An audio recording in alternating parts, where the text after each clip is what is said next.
Hello guys, কেমন আছেন সবাই? আশা করি আপনারা সকলেই ভালো আছেন।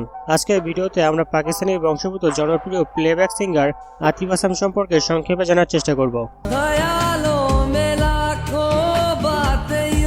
আর এই ভিডিওটি স্পেশালি আতিফ আসলামের ফ্যানদের ডেডিকেট করে তৈরি করা। তাই যারা আতিফ আসলামের ফ্যান রয়েছেন তারা অবশ্যই ভিডিওতে লাইক ও কমেন্ট করুন এবং ভিডিওটি শেয়ার করুন আপনার বন্ধুদের সাথে। আতিফ আসলাম তার ক্যারিয়ারের বড় অংশ বলিউড ইন্ডাস্ট্রিতে কাজ করলেও তিনি আসলে ভারতীয় নন। তিনি জন্মগতভাবে পাকিস্তানি, আর শুধুমাত্র পাকিস্তানি হওয়ার কারণে আতিফ আসলামকে বলিউডের অনেকেই সহ্য করতে পারত না।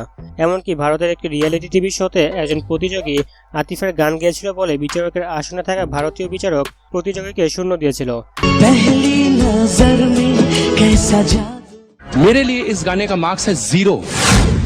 এবং আতিফকে অপমান করে বলেছিল আতিফ আসলাম হলো সফটওয়্যার সিঙ্গার এবং আতিফ আসলাম খালি গলায় গান গাইলে তার গান কেউ শুনবে না।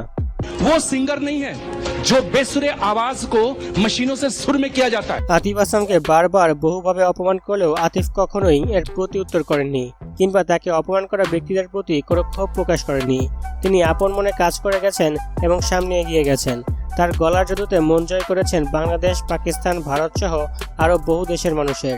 বর্তমানে গানের জগতে তাকেই এশিয়ার নবাব বলা হয়। তার সম্পর্কে একটি প্রচলিত উক্তি হচ্ছে তার সুর হৃদয় ছুঁয়ে যায় এবং তার সুরকে বলা হয় ভয়েস অফ হেভেন। আতিফ আসলামের বিখ্যাত গানগুলোর মধ্যে উল্লেখযোগ্য হলো দিল দিয়া গাল্লান, পেহলি দফা, দেখতে দেখতে।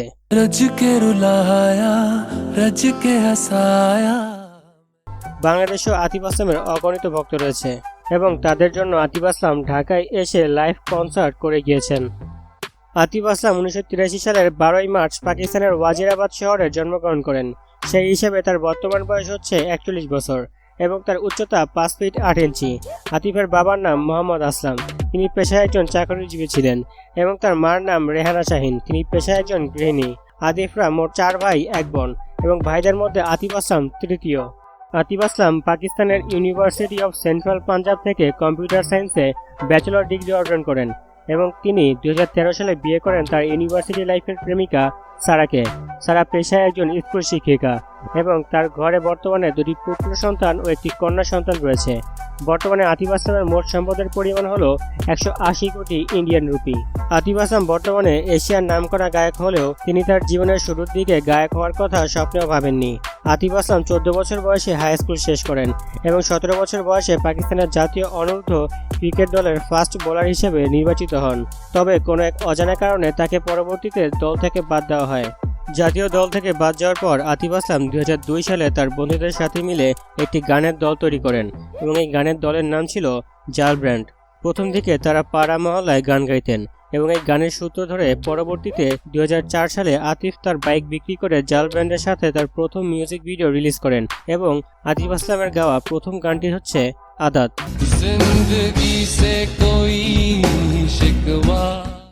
আতিফ আসলামের গাওয়া প্রথম গানটি খুবই হিট হয় এবং তিনি রাতারাতি পাকিস্তানের একজন স্টার হয়ে যান। আতিফ আসলামের গানের জনপ্রিয়তা পাকিস্তান ছাড়িয়ে ভারতেও পৌঁছে যায় এবং তার উপর নজর পড়ে আলিয়া ভাটের বাবা জনপ্রিয় চলচ্চিত্র নির্মাতা মাহেশ ভাটের। পরবর্তীতে মাহেশ ভাট তার জেহার সিনেমায় ও লম্হে ও বাতে কোই না জানে গানটি আতিফ আসলামকে দিয়ে করান এবং এই গানটি বলিউডে প্রচুর জনপ্রিয় হয়। একই বছর বলিউডের আরেক সিনেমা কালিউগে আতিফের গান আদাত বাজিমাত করে ফেলে। সেই সময় আতিফের প্রতিটা গানের রিমিক্স গান বের করা হতো এবং আতিফের প্রতিটা রিমিক্সই খুবই জনপ্রিয় হয় সেই সময়, যার ফলে খুব দ্রুতই আতিফ বলিউডের খুবই জনপ্রিয় গায়ক হয়ে ওঠে। এরপর 2006 সালে আতিফ আসলামের দুটি অ্যালবাম ব্যাপক হিট হয়। বিশেষ করে এই অ্যালবামের দুরি সহি যায় না, हम किस गली जा रहे हैं, तेरी बिन में यू कैसे जिया গানগুলো খুবই জনপ্রিয়তা পায়। এরপর থেকে আতিফ আসলাম আর কখনোই পেছনে ফিরে তাকাননি, একের পর এক হিট গান দিয়েই গিয়েছেন। বলিউডের বাইরেও আতিফ আসলাম বাংলায় বেশ কিছু গান গেয়েছেন, যেমন প্রিয়া ওরে প্রিয়া।